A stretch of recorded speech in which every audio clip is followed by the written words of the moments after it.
हुआ है paper leak पर जंतर मंतर प्रदर्शन।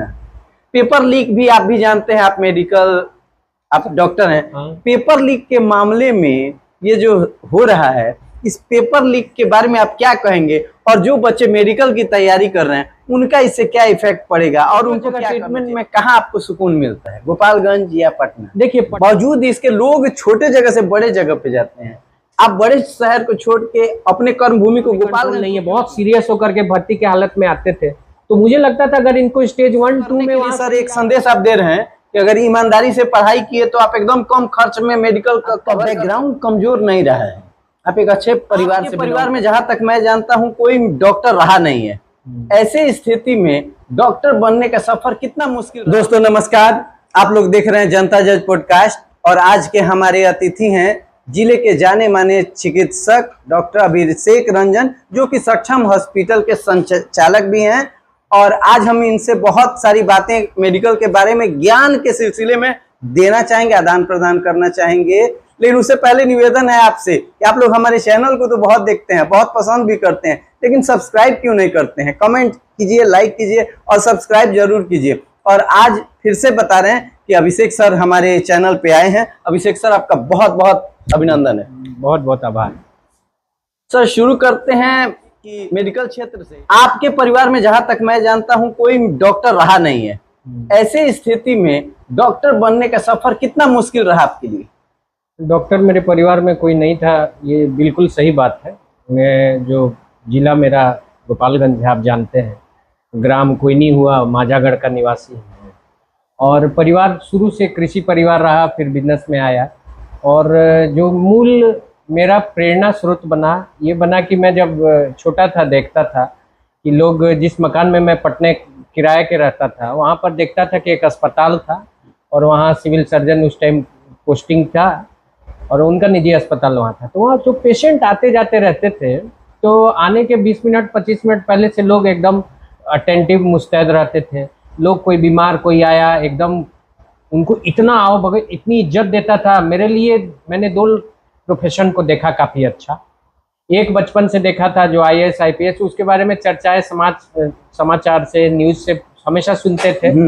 लेकिन मेरे देखा कि जो डॉक्टर को इज्जत मिलती थी, मैं 1990 के दौर के बात कर रहा हूँ, उस टाइम वो अपने आप में एक बहुत बड़ा प्रेरणा बना कि डॉक्टर के लिए हर एक चीज़ सेवा।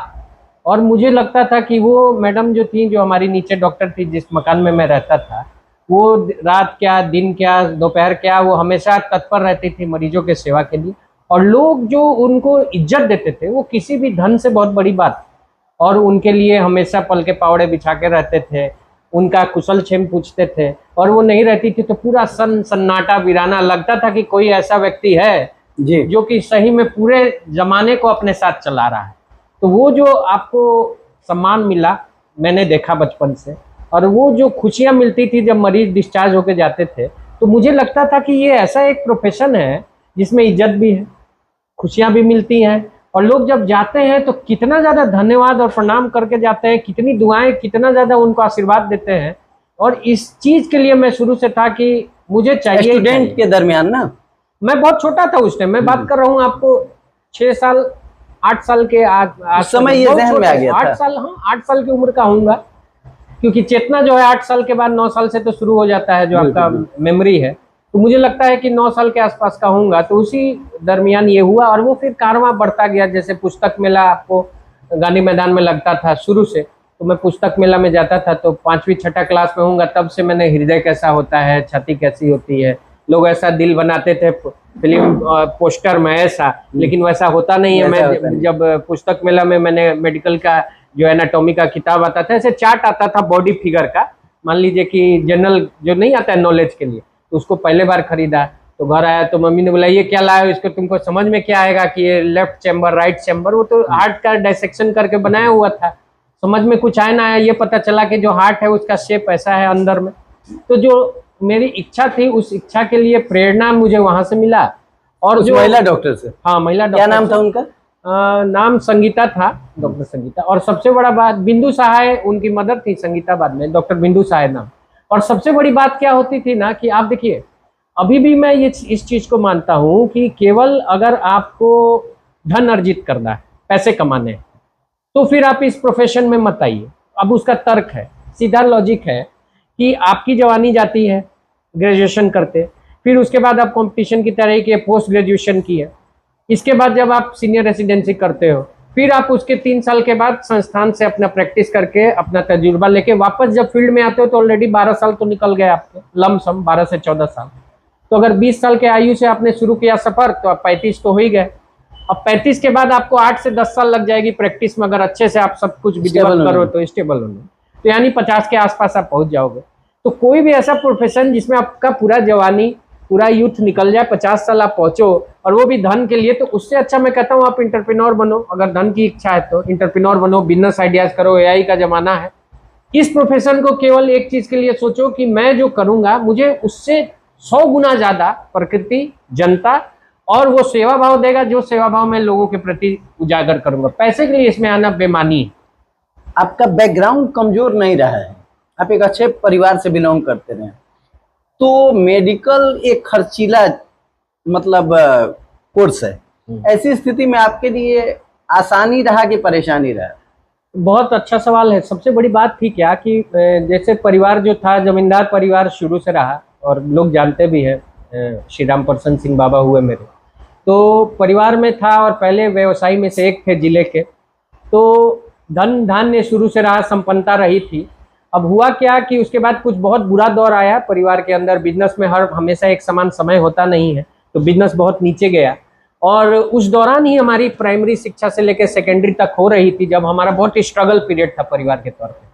और जब फिर हमने अपना क्वालिफाई किया, उसके बाद मेडिकल किया, तो ये सारी शिक्षा हमारी सरकारी जो आपको चिकित्सक कॉलेज है, गवर्नमेंट मेडिकल कॉलेज, इससे हुई कटक मेडिकल कॉलेज से।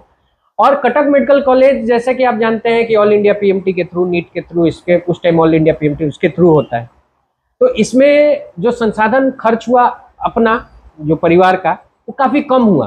कारण है कि सरकारी मेडिकल कॉलेज में फीस जो वार्षिक थी मेरी 16,000 रुपए, हॉस्टल और सब मिला करके, मात्र 16,000 साल का वार्षिक। हाँ वार्षिक, यानी 4 साल का 64,000 में 64,000। उससे ज्यादा तो आप इंटर्नशिप के बाद ही आपको मिल जाता है, क्योंकि स्टाइपेंड वगैरह अच्छा रहता है। तो पढ़ाई में मेरा बिल्कुल खर्च नहीं आया, क्योंकि मैंने तैयारी खुद से की थी, अलग अलग कोचिंग संस्थान। यानी मेडिकल करने के लिए सर एक संदेश आप दे रहे हैं कि अगर ईमानदारी से पढ़ाई किए तो आप एकदम कम खर्च में मेडिकल कवर कर सकते हैं। देखिए, मेडिकल के लिए आपके अंदर क्या जज्बा, क्या ललक है, और क्या आप ऑप्शन लेके चलते हैं, इस पर भी मैं बताता हूँ। क्या मुझे पता था कि जीवन में मैं अगर मेडिकल नहीं करता तो मुझसे खेती की आते, किसानी और कोई व्यापार भी नहीं होता। मैं अपने बारे में जानता हूँ, इसलिए मुझे सबसे पहला बात था कि मुझे मेडिकल करना है, और कोई उपाय नहीं है, और कोई उपाय नहीं है। तो अगर आप मान के चलते हैं कि मुझे यही करना है, तो उसके लिए अपने आप आपके अंदर करो मरो वाली बात आती है। मतलब वैक्सीन की तरह प्रिपेयर हो गए। आपको प्रिपेयर रहना चाहिए। अगर मेडिकल में जा रहे हो और आपको लगता है ई ना हुई तो वो कर लेम, ऊ ना हुई तो वो कर लेम, इससे अच्छा है कि आप 4 नाव ऑप्शन लेस रहिए। ऑप्शन लेस रहिए, अपने ज्ञान पे, अपने मेहनत पे और ईश्वर पे विश्वास रखिए। ईश्वर ने अगर चाहा, आपकी मेहनत रही सही दिशा में, सही जज्बे के साथ, तो बिल्कुल होगा। मैं बोलता हूं कि आप बोलते हो कि 19 लाख लोग फॉर्म भरते हैं नीट का, मुझे लोग बोलते हैं 20 लाख लोग भर रहे हैं अब, और सीट मात्र कुछ लाख है। अब तो लाख हो गई, हमारे समय में तो 1600 पे पहला काउंसलिंग खत्म हो जाता था, 1600 सीट पे पूरे इंडिया में। और आप जानते हैं जनरल में 50%। तो पहले के माहौल में, अभी माहौल में बहुत सीट्स बढ़ी हैं, लेकिन दिक्कत क्या होती है, कॉलेजेस कि जब लोग बोलते हैं कि इतना हाई कंपटीशन है, जैसे माँ बाप को मैं बोलता हूँ आप प्लीज इसको डॉक्टर बनाइए, कोई अच्छा आए, जैसे माँ बाप आए, किसी को दिखाएं, बच्चा आए, बोलता हूँ बहुत ब्राइट बच्चा आपका, इसको डॉक्टर बनाइए। लोग बोलते हैं सर हम लोग सक नहीं पाएंगे। मतलब क्यों सकना क्यों है? तो नहीं सर इतना महंगा पढ़ाई है, हम लोग मिडिल। हम बोले भाई उसको गवर्नमेंट में होगा नहीं सर, बहुत मुश्किल है, इतना कंपटीशन है।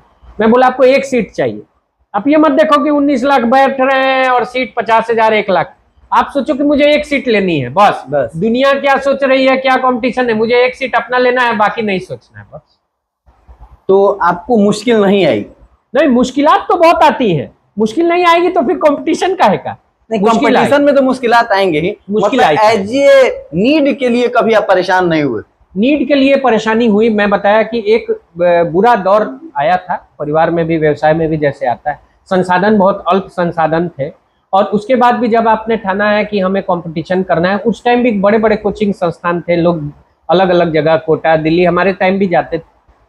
तो मैं कहीं बाहर गया नहीं, कोटा वगैरह जहाँ था वहाँ नहीं, पटना की तैयारी की। और जो पेपर्स थे क्वेश्चनर वगैरह या कहीं अपना जो लेते हैं ट्यूशन वगैरह, उसके जगह मैंने प्रेफर किया कि मैं अपना जो सैंपल पेपर वगैरह है उसको ले लूँ। गांधी मैदान में जो किताबें अलग अलग मिलती हैं बहुत अच्छे लेखकों की जेरोक्स करके, मैंने वो सब खरीदा, वो मुझे सस्ते में मिल जाती थी, तो वो सब लिया। और जो टेस्ट सीरीज है उसमें लिया कि पढ़ाई अपना करूं, टेस्ट सीरीज के थ्रू करूं। और इससे क्या हुआ कि मुझे हमेशा ये लगता था कि एक कंपटीशन एंडलेस टनल है। मैं हर एक को बताता हूँ ये ऐसा सुरंग है जिसका ओर और छोर का पता नहीं।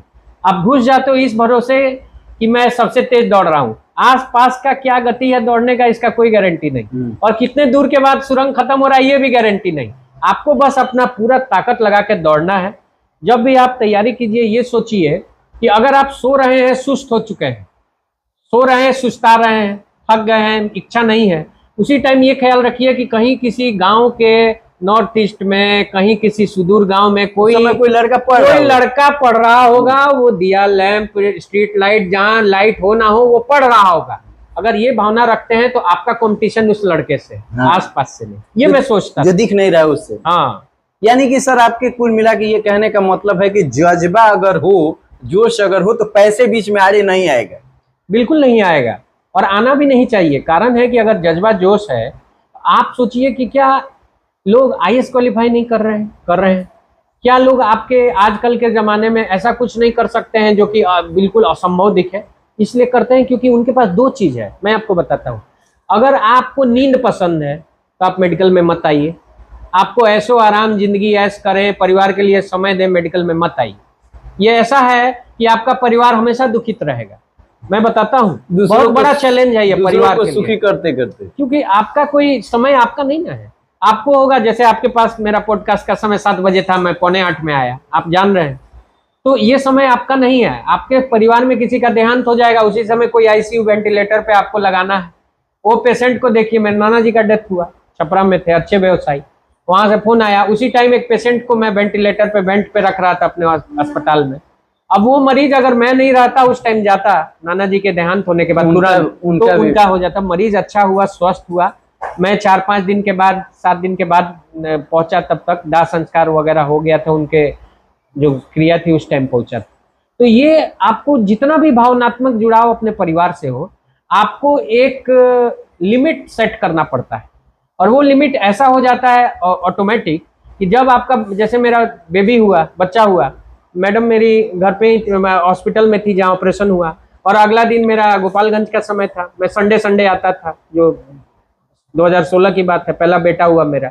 अब मैडम बोली आज तो आप जा रहे हैं, आज क्यों जा रहे हैं? अब तो अभी मैं बोला कि नहीं, मेरा समय है, वहाँ पेशेंट वेट कर रहे होंगे, मैं नहीं छोड़ सकता। बेशक भाई का, मेरे इकलौते भाई साहब का तिलक था, तिलक के दिन में यहाँ संडे पड़ा था, संडे आकर के शाम में 5 बजे गया था पेशेंट देख। कारण है कि आप सोचिए कि जो पेशेंट आ रहा है मसरक से, जो पेशेंट आ रहा है बगहा से, जो पेशेंट आ रहा है मोतिहारी से, वो सोचिए कि कितने दूर से, कितने आंधी पानी बारिश और ट्रेन, उम्मीद लगा क्या है डॉक्टर साहब होंगे, और अगर मैं अचानक से ना बैठूं, ना रहूं, तो उस पेशेंट के लिए तो सबसे बड़ी बात है कि बहुत बड़ा दुविधा होगा।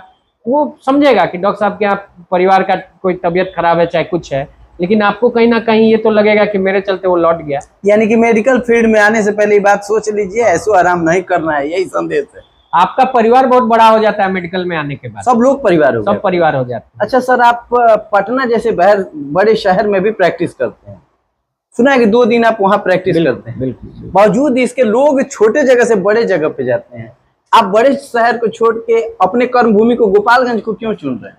2016 में 2015 के, हाँ 15 में मैंने शुरू किया गोपालगंज का। उस टाइम एम्स में था मैं, संडे आता था। आप तो जान ही रहे हैं मेरे पुराने कार्यकाल को, सारे चीज़ों। उसके बाद मैंने कैंप शुरू किया यहाँ, निःशुल्क देखना। 3 साल के 2 साल हमने लगातार हर संडे कई सारे इलाकों में देखा। इतनी गरीबी, इतनी बेबसी, स्वास्थ्य अब कुछ बन गया, लेकिन उस टाइम तो और अभाव था 2015-16 में। फिर मैंने विचार किया 2018 से कि यहाँ थोड़ा समय बढ़ाऊं, क्योंकि मात्र एक दिन आने से कई ऐसे पेशेंट थे जो कि संडे को गाड़ी नहीं चलती, कई सारे चीजें नहीं, पहले एक ही दिन आते थे। पहले एक दिन आता था, 3 साल तक मैं एक ही दिन आया।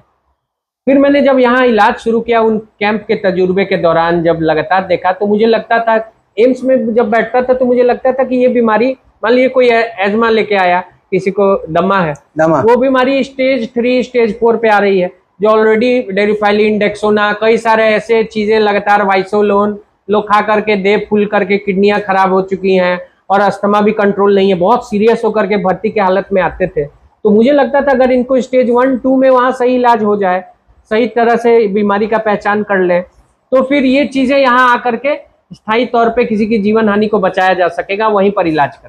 तो फिर मैंने धीरे धीरे यहाँ समय बढ़ाया, 2 दिन किया, फिर 3 दिन किया।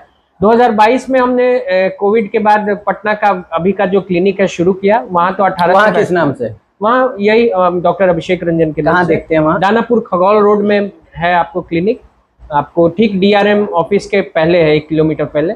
और वहाँ शुरू किया 2022 से वहाँ की क्लिनिक, और आज 4 वर्षों में वहाँ भी 70 के आसपास OPD है। शनिवार इतवार को बैठता हूँ, लेकिन एक चीज़ की संतुष्टि है कि वहाँ मैं 2 दिन बैठ करके पूरे बिहार को सेवा दे पाता हूँ, और यहाँ 5 दिन बैठ करके मैं केवल अपने जिले को सेवा देता हूँ, जन्मभूमि को, अपने हवा में सांस लेता हूँ, अपने मिट्टी का पानी पीता हूँ। दोनों जगह ट्रीटमेंट में कहाँ आपको सुकून मिलता है, गोपालगंज या पटना? देखिए, पटना में क्योंकि बहुत सारे जिले के लोग आते हैं, सारे लोग 2 दिन का पूरा वेट करते हैं, उम्मीद करते हैं, और लोगों का जो भरोसा है वहाँ रहता है कि 5 दिन लोग अगर किसी को कुछ हो तो फोन से संपर्क करके या इंतजार करके आते हैं। यहाँ तो मैं 5 दिन अवेलेबल हूँ। फोन पे आप उपलब्ध रहते हैं? हाँ, फोन पर हमारी 7870331444 सारे के पास नंबर है। ये क्लिनिक का नंबर 24 घंटा एक्टिव है, बजबते 8 घंटे की शिफ्ट लगती है नंबर पर, ताकि उस पर कोई भी कॉल आए, कोई भी व्हाट्सअप आए तो छूटे नहीं। अब वहाँ के जो लोग को मैं देखता हूँ कि तब भी लोग क्या है कि थोड़े से प्रोफेशनल होते हैं। जब मैं पटना रहता हूँ, यहाँ लोग मुझे यहाँ का बेटा, यहाँ का बच्चा, और समझते हैं कि अपने गाँव अपने घर के हैं। तो यहाँ के लोगों से भावनात्मक लगाव बहुत ज़्यादा है, मतलब बहुत इज्जत तो है ही। यहाँ कोई समय भी थोड़ा ज़्यादा लेता है, कोई कुछ कभी कहता भी है तो मुझे लगता है कि चलिए चाचा है मेरे, घर के हैं, गांव के हैं। तो यहाँ मुझे थोड़ा अलग भावना, अलग फील आता है। और वहाँ भी सेवा भाव है, लेकिन वहाँ पर जो है थोड़ा सा प्रोफेशनलिज्म भी रहना, क्योंकि लोगों के पास भी समय पटना जैसे जगह पे कम रहता है। तो मैं चाहता हूँ कि सबको पर्याप्त समय दो, दिन 2 ही रहता है, 8 से 10 घंटे से ज़्यादा आप वहाँ परिवार को भी समय देना है। तो तुलना करें दोनों जगह की तो सेवा भाव दोनों जगह है, बस थोड़े से पद्धति में अंतर आ जाता है। अच्छा सर, आप गोपालगंज में आए, बड़े अच्छे आपका प्रैक्टिस अच्छा चल रहा था, खूब अच्छा चला। कोरोना टाइम में आप बहुत एक्टिव दिखे थे हमको। ऐसी स्थिति में जब सब कुछ सही था तो हॉस्पिटल आपने फिर खोला। हॉस्पिटल खोलने क्या इरादा था? देखिए, ज्यादा पैसे कमाना या कि रिसोर्सेस बढ़ाना? देखिए, पैसा मैं आपको बताता हूँ, जैसा कि आप भी जानते हैं मेरी वाइफ बैंकर है, वाइफ बैंक में SBI में है, और मेरे भाई साहब, एक ही भाई साहब हैं, छोटे भाई साहब, वो भी बैंक में है, उनकी वाइफ बैंक में है, और मेरा परिवार बिजनेस फैमिली है, माँ बाप पापा चाचा चाची सबका, मतलब चाचा तो दिवंगत हो गए, सबका अपना इनकम सोर्स है। आप तो जान रहे हैं परिवार को, सबका है, किसी को किसी के ऊपर आश्रित नहीं है, कोई कहीं से 1 रुपए का इधर उधर किसी तरह के वांट। हाँ, वांट का तो कोई लिमिट नहीं है, बात है कि इच्छा तो कभी अंत नहीं है। और पैसे के भावना से मैं आया नहीं इस क्षेत्र में। हुआ क्या, मैं आपको बताता हूँ, दिलचस्प बात जो मैं आपको बताता हूँ। देखिए, कई सारे लोग जो मुझसे जुड़े हैं, आप तो हमेशा से देखे मुझे, मैं यहाँ बैठता था यादवपुर रोड में पुरानी क्लिनिक में, तो यहाँ पर भी मैंने आपको भर्ती के समतुल्य व्यवस्थाएं शुरू की थी। जैसे मेरा बाईपैप यहाँ पर था, मैं नेबुलाइज भी करता था पेशेंट्स को, और ठीक मतलब जो दवाई सुई इमरजेंसी में, क्योंकि कोविड में इतना बड़ा काल देखा था, ऐसे सीरियस पेशेंट देखे। लेकिन कई बार ऐसा केस हुआ, कई बार ऐसा हुआ जिसमें पेशेंट्स ने मुझे बोला कि सर आपने कुछ बैलेंस किया, हमें स्टेबल किया, उसके बाद जब हमने रेफर किया तो गोरखपुर जाते जाते गोरखपुर जा करके हमारा देहांत रिलेटिव का हो गया, जिसका हो गया। और तब मुझे अफसोस होता था कि काश कोई एक विकल्प हो, एक चीज़ हो जहां मैं प्रॉपर समय दे पाऊँ, अपनी 24 घंटा उपलब्धता रहे। अगर कोई मरीज सीरियस है तो जो मैं OPD में सीमित संसाधन, सीमित जगह पर कुछ व्यवस्था करता हूँ, वैसे जगह एक माहौल दूं जहां न सिर्फ पेशेंट को अच्छी सुविधाएं मिले, बल्कि मैं भी उनके लिए उस तरह अच्छा मेडिकल सेटअप खड़ा, हाँ, मेडिकल सेटअप हो पाए और जीवन को बचाया जा सके। कई बार ऐसे पेशेंट्स मिले हैं जो कि बिल्कुल निर्धन होते थे, मैं आपको बताता हूँ, और अगर उस पेशेंट को आप सदर भेजें या फिर सदर से गोरखपुर जाए, तो ये भी जरूरी नहीं है कि वो बच पाए या उसको उतना उत्तम इलाज, उस तरह की व्यवस्था, साफ सफाई कहीं मिल पाए। अब मेरे पास कम से कम एक साधन तो बना, जिसको मैंने बनाया, हाई रिस्क लिया, क्योंकि गोपालगंज जैसे जगह पे बहुत हाई रिस्क होता है जहाँ आप एक बहुत बड़ा सेटअप खोलें, और क्योंकि अपना जगह सीमित है, संसाधन लिमिटेड रहते हैं, वर्क फोर्स का भी अभाव होता है, लेकिन इसकी आवश्यकता इसलिए पड़ी कि अपने पेशेंट्स को जरूरत पड़ेगी तो आप कहाँ भेजेंगे, सही, बाहर तो भेजेंगे नहीं, ज्ञान तजुर्बा और संसाधन की कमी नहीं है। तो इसलिए मैंने यहाँ एक व्यवस्था बनाई जिसमें अपने खुद पेशेंट्स को, कोई हार्ट का है, कोई शुगर का है, कोई किडनी का है, कोई फेफड़े का है, ज्यादातर फेफड़े बेस्ड मेरी प्रैक्टिस है, लंग्स की, तो उसमें बहुत आम है इमरजेंसी होना। जैसे आप जानते हैं रेस्पिरेटरी पल्मोनोलॉजिस्ट ना कहते हैं, जी जी, कंसल्टेंट फिजिशियन पल्मोनोलॉजी, इसमें बहुत आम है कि आपको फेफड़े के बीमारी में सीरियस होना, इमरजेंसी होना, और पहले लोग समझते थे कि नेबुलाइज कर देंगे या डेरफेलिन डेक्सोना लगाएंगे ठीक हो जाएगा, लेकिन अब वो वैसी बीमारियां नहीं रह गई। जितना फिनोटाइप बदल गया है, जितना बीमारियों का कारण बदल गया, कोविड के बाद हमारे लंग्स में जो स्थितियां आ गई हैं, कई सारे लोगों को लंग फाइब्रोसिस होता है, जिसको मैं देखता हूं। क्या है लंग फाइब्रोसिस? लंग फाइब्रोसिस होता है कि लगातार किसी इंसल्ट के चलते, बहुत सारे अनेक कारण हैं, मैं आपको बात कर रहा हूं कि अगर लगातार किसी को इन्फेक्शन हुआ है, किसी को किसी तरह का एक्सपोजर है, किसी को किसी तरह की ऐसी बीमारी है जिसकी वजह से उनके फेफड़े में सूखा, फेफड़ा फाइब्रोस होने लगे, फेफड़ा सूखने लगे, ये बीमारी जो है ये बहुत कम आबादी में लोगों को जानकारी है इसके बारे में, और धीरे धीरे लंग फंक्शन डेटोरिएट करेगा। लक्षण बहुत आम है, थोड़ा सा सांस फूलना, जल्दी थक जाना, फेफड़े का अचानक से ड्राई कफ आना, कफ का नहीं निकलना, कफ का ठीक नहीं होना, और इतने मामूली लक्षण है कि लोगों को लगता है कि एलर्जी है ज्यादातर, जबकि ये लंग फाइब्रोसिस है। और ये सबसे बड़ी बात है, शुरू के स्टेजेस में नहीं कंट्रोल किया गया तो बाद में जाकर ये बिल्कुल लाइलाज बीमारी में बदल सकती है, ये बहुत जरूरी है। इस वजह से मैं इस हॉस्पिटल का निर्माण किया, 2023 से हमारा हॉस्पिटल शुरू हुआ, जिसमें हमने मेन फोकस किया कि इमरजेंसी केसेस को शुरू करें, ऐसे केसेस जो कि हमारे से रेफर होकर बाहर जाते जाते जिनकी देहात हो जाती है, टाइम कम है। अब हार्ट अटैक के केस को अगर आप बोलेंगे कि आप भाई 2 घंटे 3 घंटे के बाद गोरखपुर पहुंचो, तब तक तो हो सकता है वो बचे ही ना बचे, समय बहुत कम रेस्पिरेटरी फेलियर में केवल ऑक्सीजन लगाकर भेज देंगे, उसका कार्बन डाइऑक्साइड रिटेंशन है, हो सकता है कि उसका PCO2 जो अब ABG करते हैं, जो हम लोग आर्टेरियल ब्लड गैस एनालिसिस करते हैं, उसमें अगर PCO2 आपका 50, 60, 70 के आसपास है, कार्बन डाइऑक्साइड की मात्रा खून में बहुत ज्यादा है रेस्पिरेटरी फेलियर की वजह से, टाइप 2 रेस्पिरेटरी फेलियर, तो उसमें दिखता है कि अगर केवल ऑक्सीजन लगाएं तो भी पेशेंट के बचने की संभावनाएं कम है, ज्यादा से ज्यादा आप एम्बुलेंस में वही लगाएंगे।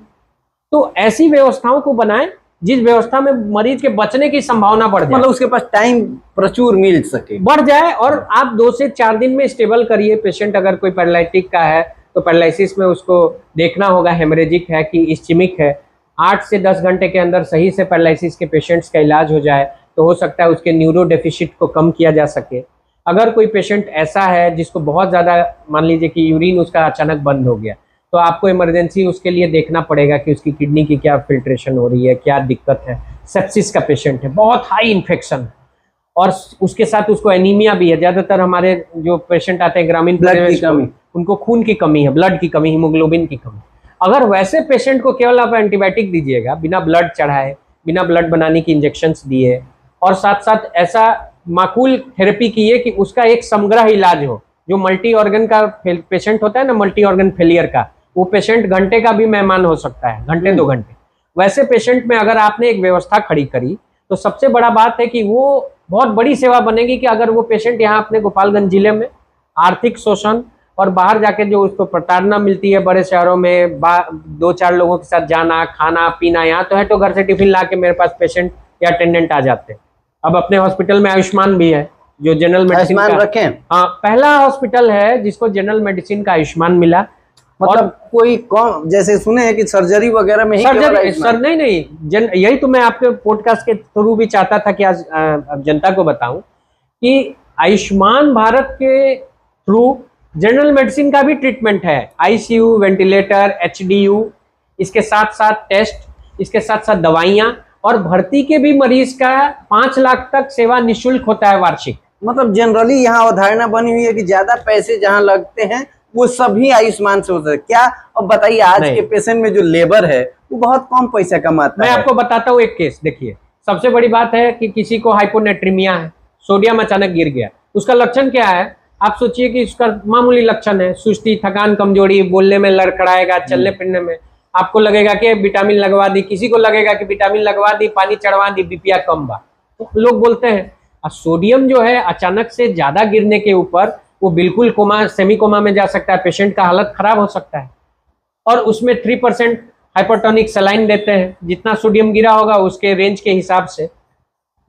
अब इतनी बेसिक सी चीज है और उसके अभाव में कई सारे लोग रोजाना कहीं ना कहीं दम तोड़ रहे हैं, अगर देखें तो जानकारी के अभाव। उसका भी ट्रीटमेंट आयुष्मान से है। अब आप सोचिए, हाँ, हाइपोकैलेमिया, हाइपोनेट्रेमिया यानी कैल्शियम की कमी, उसका भी इलाज आयुष्मान से है। आयुष्मान में क्राइटेरिया फिक्स किया है क्या कि ये चीजों का ट्रीटमेंट आयुष्मान से हो सकता है, या आयुष्मान के तहत किसी आपके यहाँ कोई पेशेंट गया, मान लीजिए गरीब है, वो आयुष्मान धारक है, क्या उसका किसी भी तरह का प्रॉब्लम हो तो क्या आयुष्मान के तहत दिखा सकता है? जनरल मेडिसिन में लंग्स, किडनी, हार्ट, लिवर, पेट, ब्रेन, सारी चीजें आती हैं। Medicine means everything. नहीं सर, आप हमारे पॉडकास्ट में हैं, ऑनलाइन है, इसलिए आपको पेशेंट जाएंगे तब मैं बता रहा हूँ।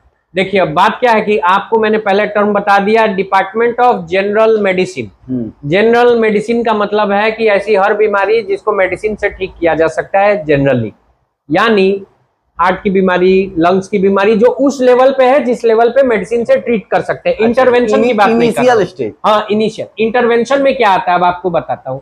कैथ लैब चाहिए तो कार्डियोलॉजी होना पड़ेगा, उसका आयुष्मान अलग होता है, कार्डियोलॉजिस्ट चाहिए। अगर आपको स्टेंट वगैरह लगाना है तो कार्डियोलॉजी के थ्रू होता है, वो स्पेशली। लेकिन अगर सोचिए कि चेस्ट पेन का पेशेंट है जिसको अचानक से हार्ट अटैक हुआ, उसको थ्रोम्बोलाइज करना है, उस पेशेंट का ऐसा इलाज करना है कि तुरंत उसके इस इमीडिएट खतरे को हटाया जाए, तो वो आयुष्मान से इलाज संभव है आपके यहाँ। हाँ बिल्कुल, हम लोग हेपरनाइज करते हैं, ब्लड थ्रोम्बोलाइज करते हैं, कई सारे पेशेंट। यानी हम किसी भी पेशेंट को जो आर्थिक रूप से कमजोर है, एक क्वेश्चन भी था मेरा कि आर्थिक रूप से कमजोर लोगों के लिए आपके यहाँ क्या फैसिलिटी है? बहुत सारी सुविधाएं हैं, आपके माध्यम से मैं लोगों को बताना भी चाहता हूँ। हमेशा देखिए, लोग क्या सोचते हैं कि प्राइवेट मेडिकल है और जो साफ सफाई है बहुत ज्यादा है, झूमर लगा हुआ है, लाइट बहुत अच्छा है। बात क्या है कि जब आप एक अस्पताल को बनाते हैं, आप सोचिए कि अगर मैं ऐसा अस्पताल बनाऊं जहाँ कूड़ा करकट है, शोभा नहीं है, अच्छी दिखती नहीं है, आपको स्मेल आती रहेगी, तो कोई पेशेंट जाएगा प्राइवेट में इलाज कराने? नहीं जाएगा। आपको ऐसा अस्पताल है कि घुसते ही लोगों को लगे कि भाई हम यहाँ ठीक हो जाएंगे। सबसे पहले साइकोलॉजिकल ट्रीटमेंट होता है, इसके लिए आपको वैसी व्यवस्था बनानी है, तो लोगों को उस व्यवस्था को देख के लगता है कि बड़ा ज्यादा होगा, यहाँ दिक्कत होगा, क्या होगा। अब मैं बताता हूँ, एक्सपेंसिव है, एक्सपेंसिव होगा। क्या है, आयुष्मान में 5 लाख तक फ्री है। 5 लाख तक इलाज में तो अगर आयुष्मान कार्ड धारक है तो आपको सोचना ही नहीं है। कोई भी मेडिसिन की बीमारी, आप सोचिए सिंपल बीमारी, टाइफॉइड में आपको दवाई फ्री है, इलाज फ्री है, बेड फ्री है, डॉक्टर फ्री है। आप लोग ध्यान से सुने, क्योंकि ये बहुत ही जरूरी है, क्योंकि लोग बता ही नहीं पाते हैं कि आयुष्मान के तहत ऐसा ट्रीटमेंट है। और कहीं ना कहीं इसके लिए एक डॉक्टर की भी जिम्मेवारी होती है जो कि दूसरे को बताए कि वहाँ आप सोचिए कि सिवान गोपालगंज में पहला अस्पताल ऐसा होना जिसको जनरल मेडिसिन मिला है। बहुत वक्त लगा लेकिन ये मिला। इसके कितने ज्यादा लाभान्वित लोग हो सकते हैं। किसी को डेंगू हो गया, डेंगू से लोग कितना घबराते हैं, डेंगू कितना घबराता है लोगों को, सीरियस हो जाए तो डेंगू जानलेवा बनता है। आपके पास तो एक अस्पताल है जहाँ डेंगू का आयुष्मान के तहत इलाज होगा। पेट खराब हो जाए, लगातार दस्त हो रहा है, डिसेंट्री, डायरिया हो गया, कितना आम है इस सीजन में, एक अस्पताल है जहाँ दवाई फ्री, टेस्ट फ्री और टोटल रहना फ्री, दवाई वगैरह, और उसके साथ खाना भी फ्री। क्या बात, क्या बात, क्योंकि आयुष्मान ने तो सब देना है। अब इसके साथ साथ अगर कोई गंभीर पेशेंट आया है, बहुत सीरियस है, तो उसके लिए वेंटिलेटर भी आयुष्मान में उसी के तहत आता है। बहुत अच्छे। कुछ एकाध प्रोसीजर या कोई ऐसा चीज जो आयुष्मान में कवर नहीं होता है, गाहे बगाहे 5%, 6%, जैसे मान लीजिए कि आपको आयुष्मान में कवर नहीं होगा, कोई एक्सटर्नल एल्बुमिन आ गया। मान लीजिए कि कई सारे लिवर सिरोसिस के पेशेंट हैं, एल्बुमिन जो है जनरली मार्केट में उपलब्ध नहीं है, उसका कॉस्ट थोड़ा हाई जाता है। आयुष्मान के तहत उसको उपलब्ध कराना हम लोग सक्षम भी नहीं करा पाते हैं, क्योंकि हमारे अब अगर सक्षम नहीं है तब नहीं, उसका कॉस्ट बहुत हाई है, बात समझ रहे हैं, और उसको लगातार लगाना पड़ता है पेशेंट को। तो हम लोग ये वो एक्स्ट्रा वो हम पहले बोल देते हैं कि जो मेरे यहाँ है उसका विधिवत आपको सक्षम से कवर हो जाएगा, जो है वो भी बहुत है, जो है वो है। और अपवाद में कभी 5-10% चीजों को अगर कराना होगा, मान लीजिए कि जैसे कोई टेस्ट जो लैब से हमारे यहाँ हो ना पाए, डी डाइमर हो गया, एबीजी हो गया, इन सब टेस्ट के लिए D dimer, ABG, emergency test, ट्रोप्टी, ट्रोपाई, इन टेस्ट की व्यवस्था अगर हमारे यहाँ लैब से नहीं हो पाती है तो इसके लिए जो कराना पड़ता है तो आप करा सकते हैं, कहीं से भी करा सकते हैं। वो तो अच्छा, एक और केसेस आता है सर, जो बताइए आप, कि अगर कोई पेशेंट कहीं दूसरे जगह से अपना ब्लड टेस्ट करा के गया, चाहे इको करा के गया, चाहे कुछ भी करा के गया, ऐसा सुनने में आता है कुछ डॉक्टर्स लोग उसे मान्य नहीं करते हैं। क्या आपके यहाँ ऐसा है कि कहीं से आप ब्लड टेस्ट करा के आए तो आपका मान्य? मैं एक लाइन में आपको क्लियर करता हूँ, 2016 से मैं प्रैक्टिस करता हूँ, आप भी मुझे निजी तौर पे जानते हैं, कोई भी ऐसा पेशेंट नहीं होगा जिसको मैंने बोला होगा कि आप मेरे यहाँ टेस्ट कराइए, एक भी पेशेंट नहीं। अब इतने सारे लोग कमेंट देखेंगे, पॉडकास्ट देख रहे हैं, मैं आप सबसे बोलता हूँ, कोई एक जो मेरे पेशेंट हो जो देख रहे हैं पॉडकास्ट, उनको पूछिए कि वो केवल लिख दे कि डॉक्टर साहब ने बोला नहीं मेरे ही यहाँ कराइए, ऐसा कभी संभव नहीं। मेरे यहाँ नहीं कराइए, डॉक्टर बोलता ही नहीं है। आपका एक लाइन बस है, मैं बताता हूँ, जो लाइन मैं मरीज को बोल देता हूँ, आपका इस जगह पे विश्वास है तो मेरा विश्वास। पहला बात, अगर आपका मान लीजिए कोई संबंधी लैब है, सारे लोग यहाँ आजीविका के लिए हैं, सेवा दे रहे हैं, तो अगर आपका किसी और लैब पे विश्वास है, आप करा के आते हैं। अब शुगर का पेशेंट आता है कि सर आपके यहाँ फास्टिंग कराना जरूरी है, हमारे कोई जरूरी नहीं, आपके घर के पास फास्टिंग है, आपको विश्वास है कि सही टेस्ट होता है, आप वहां से करा के आ जाइए, हमको रिपोर्ट से मतलब। बात समझ गया? हाँ, अब केस कब फंसता है आपको बताता हूँ, ऐसा कई केस मैंने देखा है। केस कब फंसता है ना, जब रिपोर्ट संदेहास्पद हो जाती है। बात समझ गए? अब उसमें क्या है, मैं पेशेंट को बोलता हूँ कि आप दो चीज करिए, आपकी रिपोर्ट को मैं मान लेता हूँ, मान लीजिए अगर बहुत पुरानी नहीं है तो मैं उसके ही आधार पे आपको, अगर कोई और रिपोर्ट तो चाहिए, अगर हफ्ते 10 दिन के अंदर की, तो मैं अपने से दवाइयां लिख देता हूँ। अगर आपका विश्वास है तो मेरा उस पर विश्वास है, लेकिन अगर इसके बाद आप ठीक नहीं हो तो फिर कराना होगा, तो फिर आपको ये चीज का इल्म रहेगा कि मैंने टेस्ट नहीं कराया है, तो मुझे डॉक्टर साहब के पास जाके बताना। ये नहीं सोचेंगे कि क्या दवाई दिए डॉक्टर साहब की ठीक नहीं, क्योंकि देखिए हर एक जगह सफेद भी है, हर एक जगह काला भी है, ना कोई 100% सही है, ना कोई 100% गलत है। तो हम लोगों को कहीं ना कहीं दोनों चीजों को सोचना है। एक ही सिक्के के दो पहलू हैं, कि जांच की गुणवत्ता अच्छी हो, और दूसरा बात कि लोगों को एक स्वतंत्र छोड़िए, आजादी दीजिए कि उनको उनके सुविधा के अनुसार जहां विश्वास है वहां टेस्ट कर पाए। और विश्वास हमेशा अगर लोगों पे आप करेंगे तो लोग आपके ऊपर भी विश्वास करेंगे। मैं ये मानता हूं। कितना लगता है कि आपके यहाँ जो मरीज आते हैं उनके परिजन आप पर कितना % विश्वास करते हैं? आपको एहसास तो होगा ही। मुझे लगता है कि क्योंकि पॉडकास्ट है, सब लोग मुझे अपने तौर पे जानते हैं, व्यवसायिक और पारिवारिक तौर पे भी। तो दो चीजें मैं बताता हूँ कि जैसे अपना परिवार, यहाँ मेरा निजी मूल निवास परिवार यहीं का है, कोयनी का। और जब भी आप लोकल होते हो ना, तो जो आपके फादर, आपके ग्रैंडफादर, आपके दादा, आपके पापा, इन लोगों का इज्जत प्रतिष्ठा होता है, इसका आपको बहुत हद तक ख्याल रखना होता है। ये प्रेशर जो है ना, ये लोग की उम्मीद में, आंखों में, बातों में दिखता है। और ये इतना बड़ा जिम्मेदारी है, दायित्व है कि आप हमेशा किसी चीज के ऊपर इसको तरजीह देते हो, ताकि कहीं ना कहीं कुछ गलती से भी ऐसा ना हो जाए जिसके वजह से लोग कहें कि देखो उनका बेटवा ऐसन हो गई बा, उनके पोता ऐसन हो गई बा, दादा ऐसन रल ले। बात समझ रहे हैं? अब हम लोगों को ये करना होता है कि पेशेंट को अपना मानते हैं, हम हमेशा मानना चाहिए। आपके पेशेंट लोग आपको उतना ही मानते हैं? हाँ, और उसका कारण बताता हूं मैं।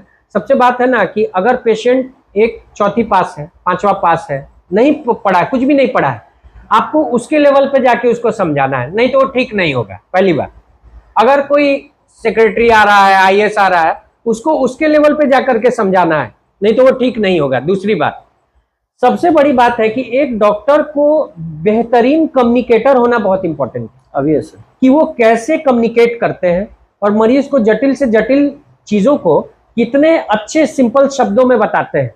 अब सोचिए, मैं बताता हूं कि अगर कोई आ गया जिसको भोजपुरी आता है, मैं वहां इंग्लिश और हिंदी छांटूं बैठ करके और बोलूं कि नहीं ऐसा ही आपको करना है, समझाना है।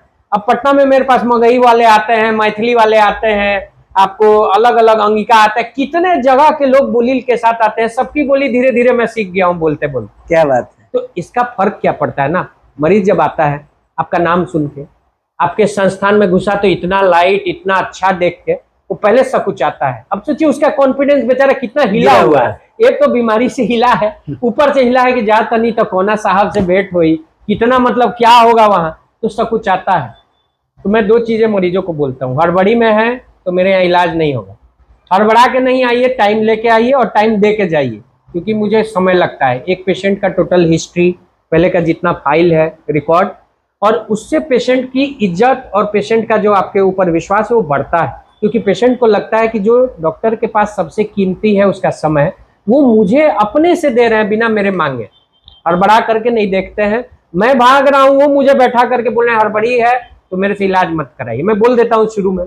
दूसरा, अगर पेशेंट को आप अपना पकड़ के साहब बन करके देखिएगा और क्या बोलती है, इतना क्या करती है ये वो, तो अब वो जमाना नहीं है कि पेशेंट आपके पास आपसे उतना जुड़ पाएगा। बात समझ गए? आपको पेशेंट को ये कहना है कि चाची जी आपकी समस्या जौन बा उस समस्या में राउर सबसे बड़ा हाथ बा। कारण है कि जब आपको शुगर है, जब रउआ शुगर बा, तो आप आम को गाहे बगाहे खाती हैं।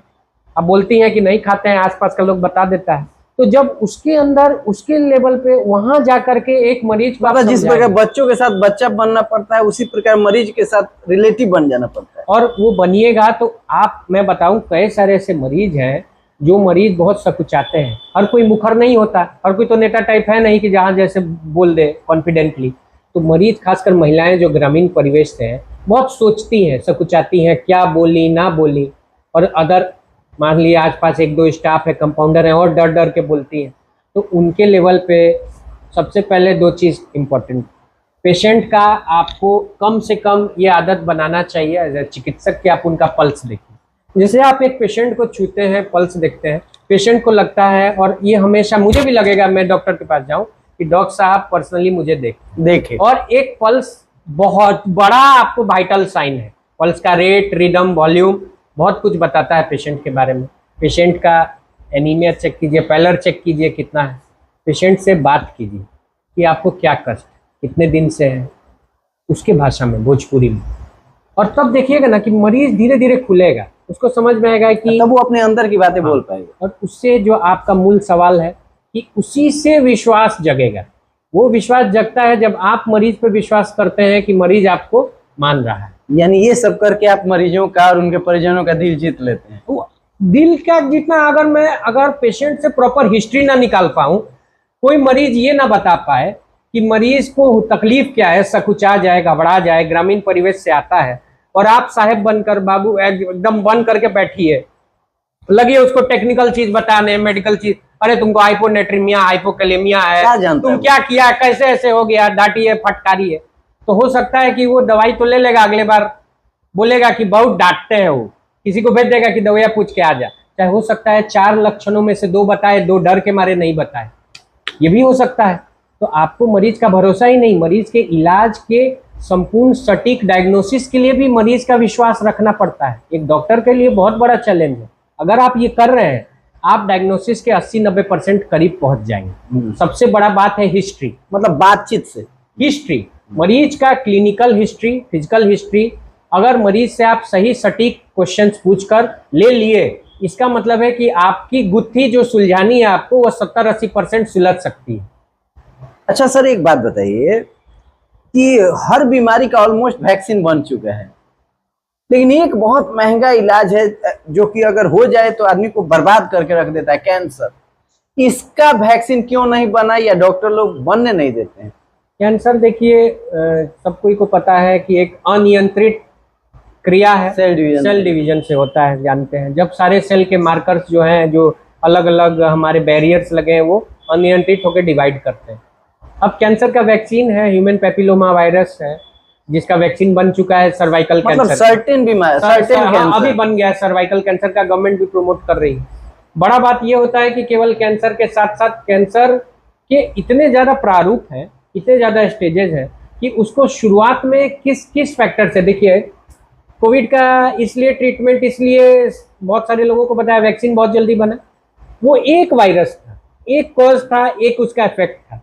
कैंसर के बहुत सारे फैक्टर्स होते हैं, उन सारे फैक्टर्स के हिसाब से, और उसके अलावा आपके जीन के ऊपर भी डिपेंड होगा कि आपको कैंसर होगा कि नहीं।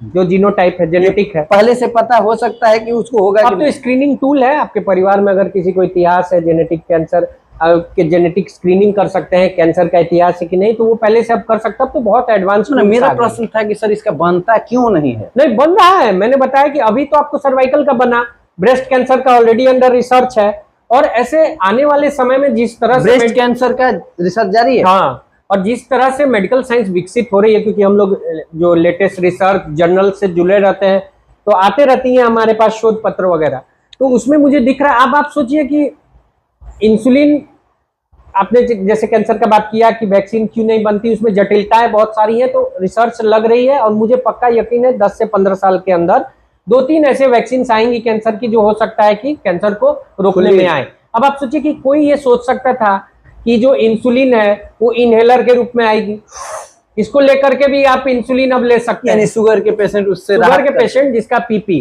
पोस्टप्रेंडियल शुगर ज्यादा है, शॉर्ट एक्टिंग इंसुलिन अब आ गई है, इनहेलर के रूप में एक कैप्सूल है, उसको डाल करके लेते हैं और इंसुलिन आपके बॉडी में चली जाती है बिना इसके। जो एक्ट्रापिड और अलग अलग इंजेक्शन लेते थे उसके जगह आप उसके थ्रू इनहेल करके ले सकते हैं। ये कोई सोचा था?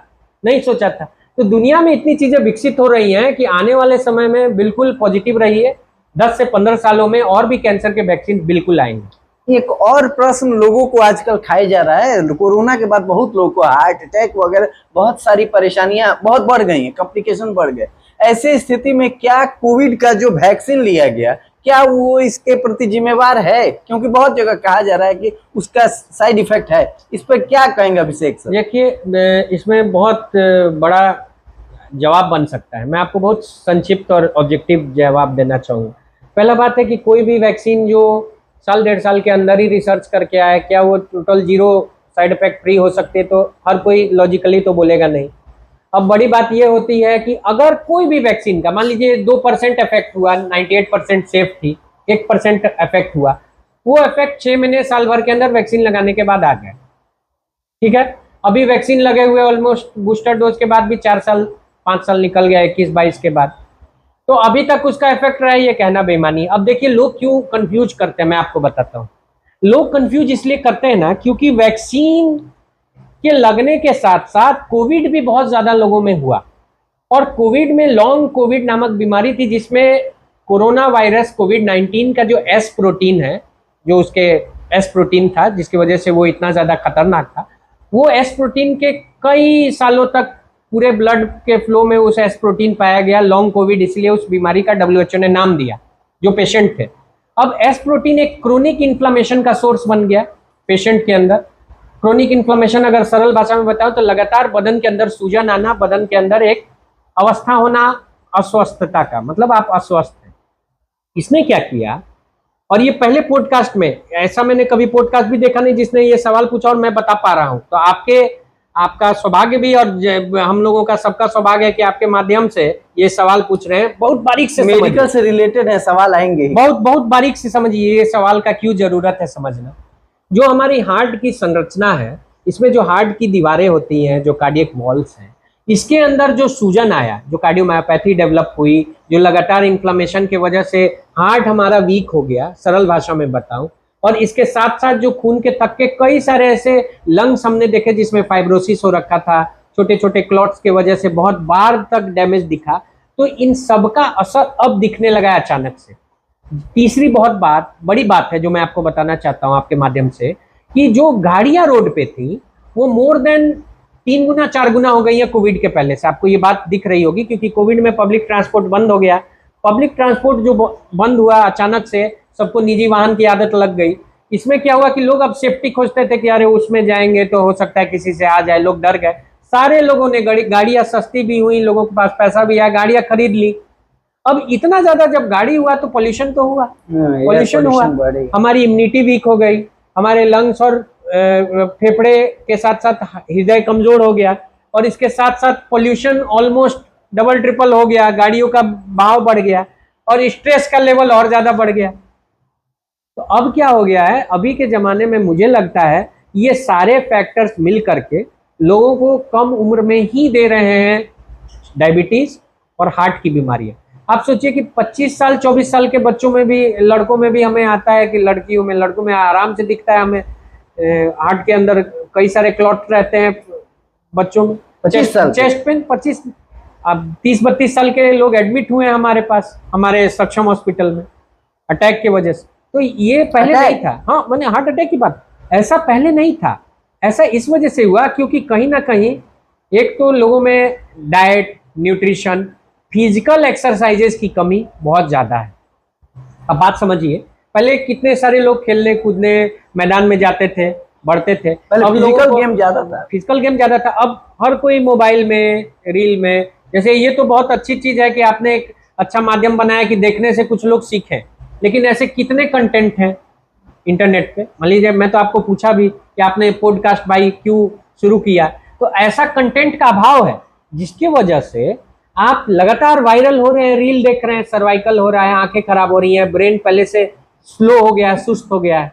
इसका मतलब ही है कि जो अभी हार्ट की बीमारियां बढ़ी हैं उसमें हमारा खान पान, ज्यादा से ज्यादा पेस्टिसाइड, उर्वरक, पॉल्यूशन, पानी जो दूषित हो चुका है, और इसके उसका साथ उपाय भी तो कुछ नहीं है इसका। और सबसे बड़ा बात मैं आपको बताता हूँ, इसके साथ साथ जो हम लोग रात को अच्छी नींद नहीं लेते हैं, एक बहुत बड़ा कंपाउंडिंग फैक्टर है इंसोम्निया, जिसके वजह से रात की नींद की क्वालिटी, गुणवत्ता के कमी से भी कई सारे लोगों को हार्ट की बीमारियां बढ़ी हैं। और ये अब लगातार पेपर में आ रहा है कि जो रिसर्च पेपर्स हैं कि कॉर्टिसोल नामक स्ट्रेस हार्मोन जो रिलीज हो रहा है, आपके लगातार इन्फ्लामेटरी कंडीशन बना रहा है बॉडी में, जो आपके इंडोथीलियल डैमेज है, जो हार्ट के खून की नलियां, उसके अंदर का लेयर है, वो बहुत जल्दी डैमेज हो रहा है प्रो इन्फ्लामेशन के चलते। और इसका फर्क पड़ता है कि उसके अंदर क्लॉटिंग का माहौल युवा अवस्था से ही बन रहा है, स्ट्रेस के चलते। लगातार नींद की कमी, कम सोना, क्वालिटी ऑफ स्लीप की कमी, बहुत ज़्यादा खान पान में फास्ट फूड, चाउमीन, समोसे, बहुत सर यहीं से आ गया कि अगर बढ़िया नींद लेने के लिए क्या करना होगा। मैं बोलता हूँ बढ़िया नींद लेने के लिए सबसे इंपॉर्टेंट है स्लीप हाइजीन। स्लीप हाइजीन की बात आपको बताऊं तो खाने के 3 घंटे के बाद सोना चाहिए, मिनिमम 3 घंटा गैप रखिए। कई सारे लोग 9 बजे खाते हैं, 10 बजे सोने जाते हैं, गलत। 7 से 8 बजे खाइए, ऑफिस से आते हैं 8:30 खाइए, 2 से 2.5 घंटे के अंदर सोइए, गैप रखिए सोने में और खाने के बीच में, ठीक है। दूसरी बड़ी बात, सोने के समय कई सारे लोग मोबाइल का ब्लू लाइट और ये देखते रहते हैं। आपको चाहिए कि सोने के समय मोबाइल को दूसरे रूम में रखिए, मैं हमेशा बोलता हूँ, समझ गए, अपने से दूर रखिए। अपने से दूर रखिए। और उसको कम से कम स्क्रीन टाइम 1 घंटा सोने के पहले बंद कर दीजिए। आप जो भी कीजिए, बात कीजिए, किताबें पढ़िए, आप जो भी करते हैं आप कीजिए, 1 घंटे पहले सोने के मोबाइल बंद कर दीजिए, ठीक है। क्यों? क्योंकि लगातार मोबाइल देखना, लगातार आपका स्क्रीन टाइम, और उससे दिमाग में वो सब चलते रहता है ऑलरेडी। आपका देखिए कि ब्रेन जो है, ऐसा देखा गया कि जैसे आपके मोबाइल को बंद किया गया, आपके मोबाइल को स्टॉप किया गया, डिजिटल डिटॉक्स बोल रहे हैं आजकल, बहुत प्रचलन में कि 1 हफ्ता हम मोबाइल सादा सिंपल कीपैड वाला इस्तेमाल करें, मल्टीमीडिया मोबाइल बंद कर दें। आपको देखा गया कि आपकी मेमोरी, आपका रिस्पॉन्स टाइम, आपका अलर्टनेस, आपका कंसंट्रेशन बहुत अच्छा हो गया। कई सारे ऐसे रिसर्च हो रहे हैं। तो मोबाइल नेसेसरी एविल है, नेसेसरी एविल है। एविल है, एविल मतलब एविल, नेसेसरी बहुत जरूरी है। उसको संतुलित कैसे करना है, रील में ही दुनिया खोजनी है या दुनिया में रील बनाना है, या आपका तय कीजिए। लेकिन कोशिश ये कीजिए कि 1 घंटा पहले मोबाइल बंद कीजिए, समय पे जाइए। सोने के 3 से 4 घंटे पहले चाय कॉफी का सेवन बिल्कुल मत कीजिए। पहली बात, ये भी लोग गलत करते हैं, कई सारे लोगों को आदत है। ब्लैक कॉफी क्यों ना हो, नहीं पीजिए। ग्रीन टी क्यों ना हो, नहीं पीजिए। सुबह पीजिए, रात के समय नहीं पीजिए। और पोस्ट प्रेंडियल खाना खाने के बाद वॉक 100 से 200 कदम मिनिमम आप खाने के बाद टहलिए। घर के अंदर टहलिए, छत पे टहलिए, बाहर टहलिए। आधा घंटा टहलते हैं तो बहुत अच्छा है, मिनिमम बोल रहा हूँ, मैक्सिमम तो आप आधा घंटा टहलिए। इससे बहुत फर्क पड़ता है आपको स्लीप क्वालिटी में। इसलिए लोगों को चाहिए कि अगर अच्छी नींद है तो नींद की गोलियों पे आश्रित ना रहें। अब कई सारी ऐसी बीमारियां हैं जैसे स्लीप एपनिया, जो लोगों को नींद में खराटे की बीमारी है, बहुत तेज खराटे आते हैं, ऐसे अचानक रात में करते हैं, उठ के बैठ जाते हैं। कई सारे लोग हैं, समझ नहीं आता है कि ये बीमारी है कि खराटे तेज आ रहे हैं, बंद दरवाजे के बाहर सुनाई देते हैं। ये एक बीमारी है, ऑब्स्ट्रक्टिव स्लीप एपनिया। इस बीमारी में जो एयर है आपके श्वसन नली से अंदर फेफड़ों में पहुंचने में गले के पास बिल्कुल ऑब्स्ट्रक्ट हो जाता है, नहीं जा पाता, जिसकी वजह से मुंह खुल जाता है जब फेफड़े में हवा नहीं जा पाता है, और धीरे धीरे आपके हार्ट के मसल्स वीक होते हैं। तो नींद और खराटों से जुड़ी बीमारी एक बड़ा कारण बन रही है लोगों के स्लीप क्वालिटी में कमी के चलते, ऑब्स्ट्रक्टिव स्लीप एपनिया जिसको बोलते हैं। लेकिन लोग अनअवेयर है। आपके पॉडकास्ट से कम ये मौका मिला कि लोगों को बता पाए हम लोग कि नींद और खराटे भी अपने आप में एक बीमारी है। बिल्कुल बिल्कुल जी। अच्छा सर, एक और होता है कि सांप काटने के केस में अच्छी बातें हम लोगों तक पहुंचाना चाहते हैं। सांप काटने के केस में आज भी बहुत जगह लोग इसका इस्तेमाल करते हैं कि झाड़ फूंक पे विश्वास करते हैं, उन लोग क्या नसीहत देंगे? देखिए, सबसे जरूरी बात यह है कि झाड़ फूंक करने से कई ऐसे लोग हैं जो बोलेंगे कि सांप काटने से झाड़ फूंक किया ठीक हो गया, कमेंट में बोल दें तो मैं मान लूं, ऐसा संभव नहीं है। अब देखिए होता क्या है, इसमें जो ट्रिक है समझिए, अगर सांप पॉइजनस नहीं है, जहरीला नहीं है, वो काटा, आपने झाड़ फूंक कराया, वो ठीक हो गया, वो तो ऐसे भी ठीक हो जाएगा। वो ऐसे भी ठीक, उसका बस उसको लग गया कि फलना जगह गई नहीं हो जा, ठीक हो गई नहीं, झाड़ वो तो बस खरोच है, वो ठीक हो गया। यही मूल बात, मूल जो दिक्कत है, मतलब पॉइजनस स्नेक काटेगा तो असर होना ही होना है। अब उनमें न्यूरोटॉक्सिक है, हेमाटोटॉक्सिक है, क्या है ये तो देखना पड़ेगा। अच्छा सर, हीमोटॉक्सिक यानी कि ब्लड को जो प्रभावित करे और न्यूरोटॉक्सिक जो ब्रेन को प्रभावित करे, इसमें ज्यादा खतरनाक कौन होता है? देखिए, अब बड़ा बात यह है कि हमारे मतलब जो परिवेश है, इसमें आपको हीमोटॉक्सिक जो है कम है, न्यूरोटॉक्सिक ज्यादा है। न्यूरोटॉक्सिक का कौन सा है? न्यूरोटॉक्सिक तुरंत हो जाता है, बात समझ रहे हैं? देर से भी हो सकता है सर। और मेन बात है कि हमारे यहाँ प्राथमिक उपचार ही नहीं हो पाता है स्नेक बाइट का। आप सोचिए कि आपको जैसे पता हो कि हमारा मिशन संजीवनी जो आप देख रहे हैं कि हम लोग कर रहे हैं, CPR के थ्रू लाखों लोगों को ट्रेन कर रहे हैं, जीविका, आशा, ANM सबको ट्रेन कर रहे हैं ब्लॉक ब्लॉक में, और बिहार पुलिस को 40 जिले में ट्रेन कर रहे हैं। जैसे आपने बोला हार्ट अटैक बढ़ गया है, तो आपको CPR ट्रेन कर रहे हैं कि गांव देहात में क्या रोड तिहाड़े चौक पे कोई गिर जाए, पुलिस वाले हैं, जा करके उसको तुरंत CPR करके बचाने के चांसेस को बढ़ा दे। ठीक है, इसी तरह CPR से कितना % चांस बढ़ जाता है? CPR अगर 4 मिनट के अंदर की जाए तो पेशेंट के 2/3 चांसेस यानी 66% चांस बढ़ जाते हैं उसके बचने के। पहली बात, आबादी का कुल 1.8% ही आबादी जानता है कि हमको CPR कैसे देना है। 2% से कम लोग पूरे देश में जानते हैं कि CPR देना कैसे है। क्यों? क्योंकि लोग समझते हैं कि सीधा लेटाना है, छाती दबाना है, हो गया। वैसे नहीं है। अगर 4 मिनट से 12 मिनट के अंदर CPR सही से दीजिए तो मरीज के बचने के चांसेस बढ़ जाते हैं।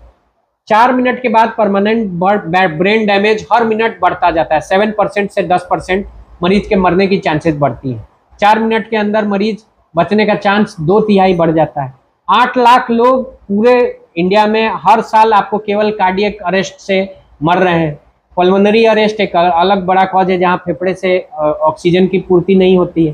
Cardiac arrest, pulmonary arrest, respiratory arrest, ये 2 बड़े कॉजेज के खिलाफ CPR की हमारी मुहिम लगातार जारी है।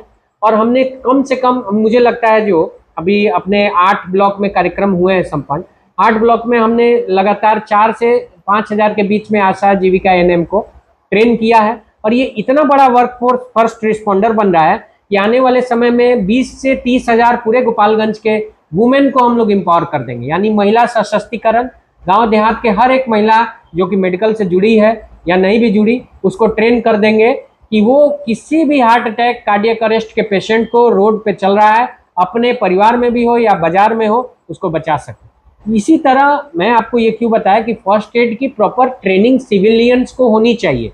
ये डॉक्टर्स का, NGOs का भी दायित्व है, केवल सरकार के ऊपर आश्रित रहेंगे तो NGOs पे भी डिपेंडेंट। हमारा श्री जी सेवा ट्रस्ट है, NGO है, इसके साथ मेरा अपना सक्षम हॉस्पिटल का टीम है। और ये हम लोग सोचिए कि अब कुछ लोग बोल सकते हैं कि अरे तो नाम के लिए करते हैं, प्रैक्टिस बढ़ाने के लिए करते हैं। आप सोचिए कि हमने किशनगंज में किया, हमने कटिहार में किया, अररिया में किया, दरभंगा में किया, वहां से कौन गोपालगंज जाएगा दिखाने? उसके लिए तो करेंगे नहीं। आपका इंटेंशन क्या है कि अगर आपको चिकित्सक ईश्वर की कृपा से बनाया गया तो जीवन में आप कुछ ऐसा मुहिम रखिए जिस मुहिम से लाखों लोगों को लाभ हो सके आपके मरने के बाद तक। अब किसी को एक CPR सिखाता हूँ, कम से कम वो तो इतना कॉन्फिडेंट हो गया कि हमारा आसपास कोई कैसा हृदयघात हुई, कोई बेहोश होकर गिरा, मूर्छित हो गया, हम उसको CPR देके बचा सकते हैं। उसको तो आ गया क्योंकि वो बॉडी पे प्रैक्टिस करेगा। हमारा फुल लेंथ मैनीक्विन है, जो फाइबर की बॉडी है, फुल लेंथ है, उसके ऊपर मैं एक एक को पकड़ के सिखाता हूँ, बताता हूँ कैसे करना है। अब हम लोगों का ये मुहिम चल रहा है कि जितने हमारे ग्रामीण चिकित्सक हैं, जो लोग कंपाउंडर हैं, नर्सिंग स्टाफ गांव देहात में सेवा दे रहे हैं, उनको हम लोग ब्लॉक वाइज ये सिखा रहे हैं। कल बरौली में सिखाया है, फिर थावे में अगला कार्यक्रम है। तो हम लोगों को एक इतना स्ट्रॉन्ग सेना बना देना है फर्स्ट रिस्पॉन्डर का कि जो लोग 4 से 10 मिनट के अंदर CPR सही तरीके से दे पाए। कोई भी मूर्छित होकर heart attack, cardiac arrest, respiratory arrest का पेशेंट गांव मोहल्ले में गिरे तो, और ये सेवा इतनी बड़ी सेवा बन जाएगी एक दिन, ये मुहिम राष्ट्रीय स्तर पर पहचान इस मुहिम का बनेगा। ये मैं आपके पॉडकास्ट पे बोल के जा रहा हूँ। चलिए सर, अच्छा सर, आजकल बहुत बड़ा मसला हुआ है पेपर लीक पर जंतर मंतर पर धरना। पेपर लीक भी आप भी जानते हैं, आप मेडिकल, आप डॉक्टर हैं। हाँ। पेपर लीक के मामले में ये जो हो रहा है, इस पेपर लीक के बारे में आप क्या कहेंगे, और जो बच्चे मेडिकल की तैयारी कर रहे हैं उनका इससे क्या इफेक्ट पड़ेगा और उनको क्या करना चाहिए, दोनों बातों को बताएं प्लीज। बहुत गंभीर सवाल है आपका, और एक चिकित्सक के साथ साथ एक छात्र होने और रहने के नाते, क्योंकि अभी भी हम लोग जर्नल्स, रिसर्च पेपर्स बनाते भी हैं, पढ़ते भी हैं।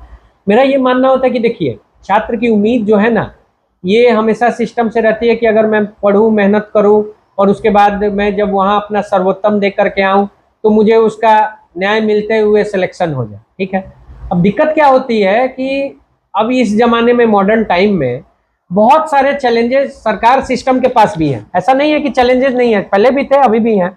इतनी आधुनिक डिवाइसेज आ गई हैं कि लोग ब्लूटूथ, ईयरफोन, किसी तरह का डिवाइस लेके जाते हैं, उसके खिलाफ पूरी स्क्रीनिंग, अब पूरी बॉडी स्क्रीनिंग हो रही है। कई जगह अलग अलग कपड़ों को भी रोक दिया गया है पहनने से, ये कर रहे हैं। पेपर लीक का जो समस्या है, इसमें मैं चाहता हूं कि ऑनलाइन सिस्टम डेवलप हो। ऑनलाइन से क्या है कि फिजिकल एक हार्ड कॉपी है। आप समझिए कि पहले व्हाट्सएप 2004, 5, 6 में नहीं, अब आपको कुछ करना नहीं है, पेपर हाथ में लेना नहीं है। व्हाट्सएप से फोटो खींचा, स्कैन किया, कहीं से कहीं चला गया, पूरे दुनिया में फैल गया। आपको फिजिकल पेपर चाहिए नहीं।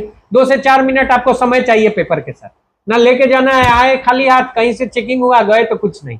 पहला बात, ये बहुत खतरनाक चीज है। फिजिकल पेपर में हमेशा लिमिटेशन रहेगा आपके पास।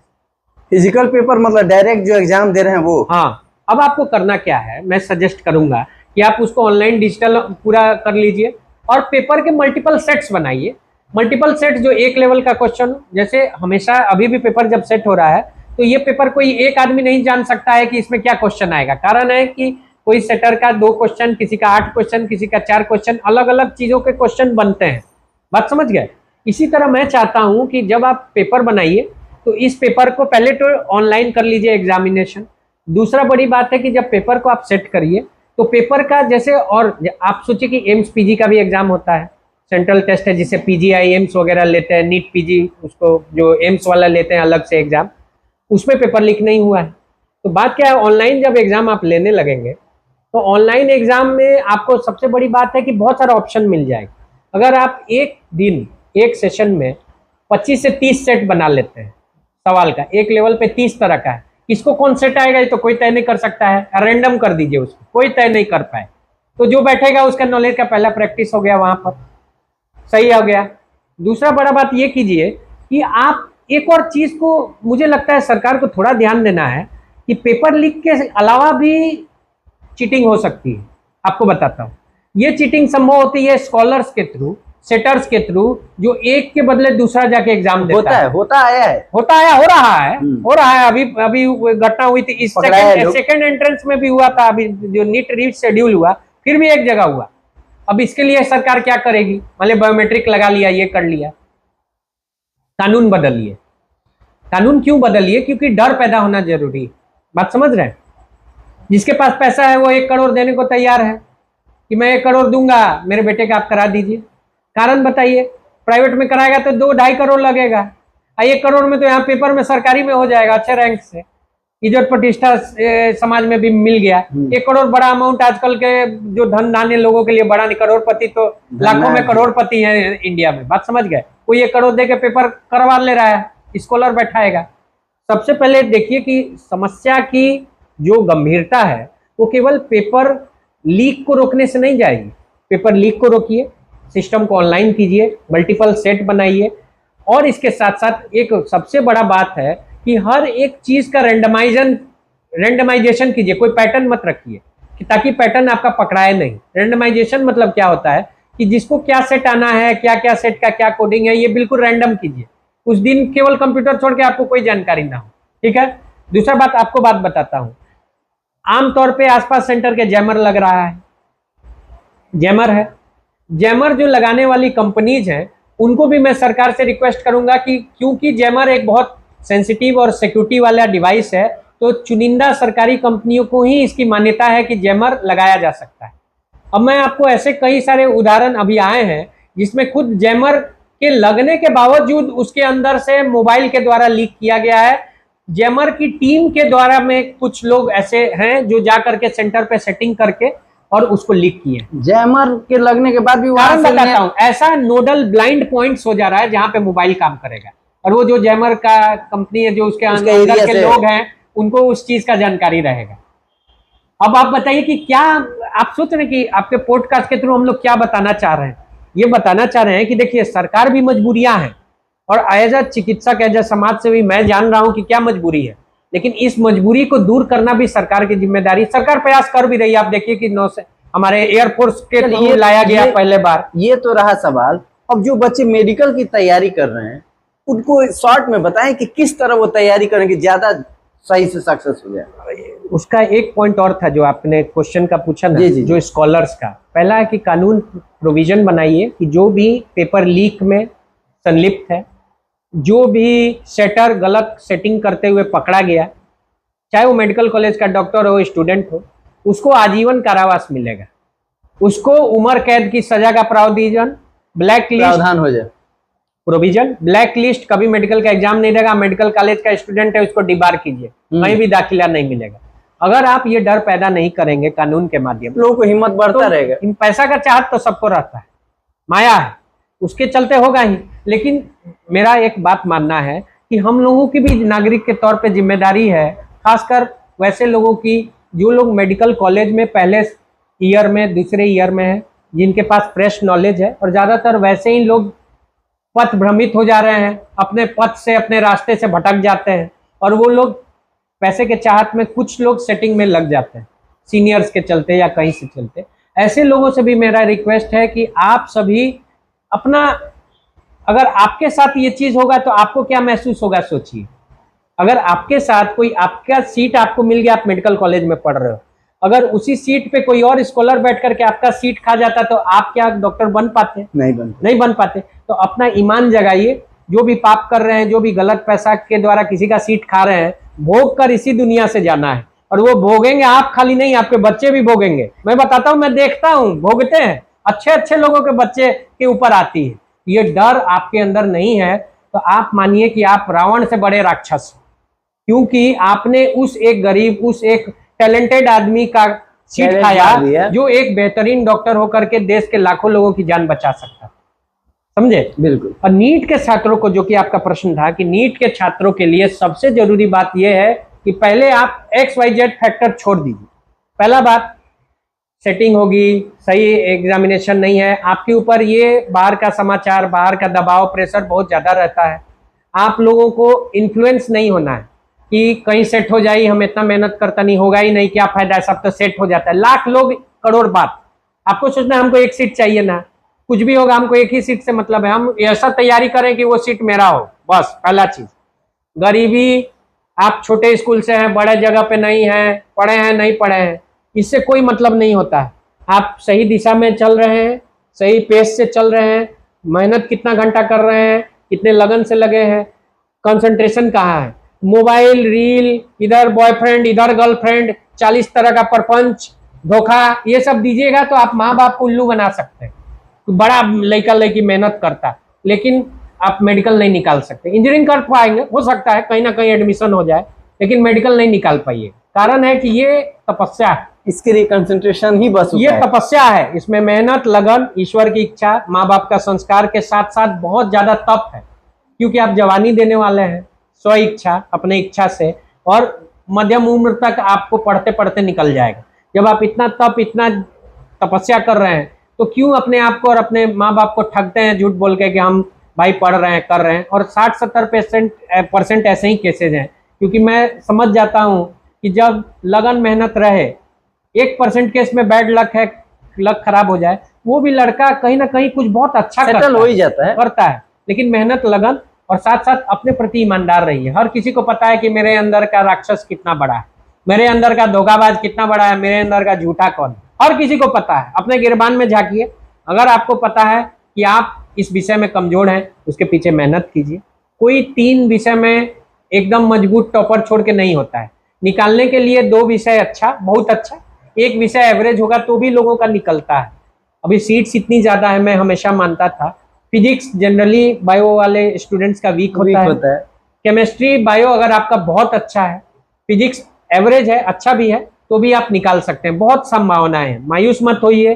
दुनिया कहती है पेपर लीक होगा, फलना का हो गया, सेटिंग्स है, ऐसे वैसे, इस पर ध्यान मत दीजिए, मेहनत कीजिए, अपने आप को झोंक दीजिए, ये नहीं तो कुछ नहीं। इस अगर इनकलाब से आप दिमाग में रख के जुनून से चलिएगा, कोई ऐसा चीज नहीं है जो आप नहीं अचीव कर सकते हैं। मैंने जीवन में यही सीखा है और यही मैं चाहूंगा कि नीट की तैयारी कर रहे बच्चे सीखें। बेशक। अब सर कुछ क्वेश्चंस हैं जो वन वर्ड आंसर आपको देना है, सही है? क्यों? Rapid question. पहला क्वेश्चन है अभिषेक सर से कि जब आप डॉक्टर का व्हाइट कोट पहने कैसा फील हुआ पहली बार? बहुत अच्छा, बहुत अच्छा, कि मुझे लगा कि अब मैं इस काबिल हूं कि मैं लोगों की सेवा कर सकूं। बहुत आनंद आया, बहुत अच्छा। अच्छा, स्ट्रेस में सबको ही रहता है, जब डॉक्टर अभिषेक रंजन स्ट्रेस में रहते हैं तो वो क्या करते हैं? सबसे बड़ी बात होती है कि मुझे लगता है कि जो घटना घटित होने वाली है वो पूर्व निर्धारित है। मैं आपको बात बताता हूँ, क्योंकि आपके कंट्रोल में आप है, आपके कंट्रोल में दूसरे तो है नहीं। मैं सबसे पहले करता हूं कि अगर मुझे स्ट्रेस बने, सबसे पहले तो ज्यादा स्ट्रेस बनता नहीं, अगर कभी मैं बनता हूं तो स्ट्रेस के पीछे मैं अपने सांसों को कंट्रोल करता हूं।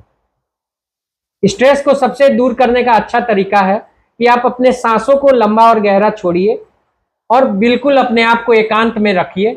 आपको 5 से 10 मिनट के अंदर कोई स्ट्रेस नहीं छुएगा, आप फोटो के पीछे का विजन देख पाएंगे। आप सोचिए कि critical care patient, heart attack या सांस की तकलीफ है, 20-40% पे ऑक्सीजन है, उसके परिजन कितने हड़बड़ी में है, कितने डरे हुए हैं, कितना आपके ऊपर इमोशनल प्रेशर है, और उसके साथ साथ अगर आप हड़बड़ा गए, स्ट्रेस में आ गए, तो एज अ डॉक्टर के रूप में तो आप फेल कर जाएंगे। मतलब कंसंट्रेट रहें, कंसंट्रेशन, फोकस और शांत दिमाग, बिना शांत दिमाग के आप कभी भी फोकस। सर आपके लाइफ में स्टेथोस्कोप और बिजनेस मीटिंग किसको प्राथमिकता ज्यादा दें? स्टेथोस्कोप कभी भी। अच्छा, गोपालगंज में आपका सबसे पसंदीदा चीज क्या है? कहाँ? गोपालगंज में। गोपालगंज में सबसे पसंदीदा चीज अगर किस चीज में पूछ रहे हैं, खाने में, घूमने में? आपको और खाने में सबसे बेहतर पड़ुकिया अपनी पहचान, जगह में सबसे बेहतर थावे मंदिर। थावे मंदिर, थावे मंदिर बहुत शांति मिलती है जब वहाँ वो अध्यात्म के लिए, आध्यात्मिक। और घूमने के लिए? तो घूमने के लिए अपने पास तो बेस्ट मोनिया चौक है। पूरे शहर का हालात जान जाइए, बैठिए, बात कीजिए। मोनिया चौक तो सबसे उत्तम जगह। पोस्ट ऑफिस चौक, मोनिया चौक, चाय की चुस्की लीजिए। अभी भी आप पैदल घूम सकते हैं, लगता है कि आप कहीं पूर्वोत्तर राज्य में है, नॉर्थ ईस्ट में है। 7-8 बजे के बाद पूरा सन्नाटा है। बेशक। और अभिषेक सर, आप हमारे इस पॉडकास्ट पे आए, आपका हृदय से धन्यवाद, और आपने बहुत बहुत सवालों का जवाब दिया, इसके लिए बहुत बहुत धन्यवाद। और ज़्यादा से ज़्यादा लोगों को फ़ायदा होगा इससे। बिल्कुल। फिर से कहेंगे आपका बहुत बहुत धन्यवाद कि हमारे पॉडकास्ट चैनल पे आए। धन्यवाद, आपका भी आभार, बहुत बहुत थैंक यू।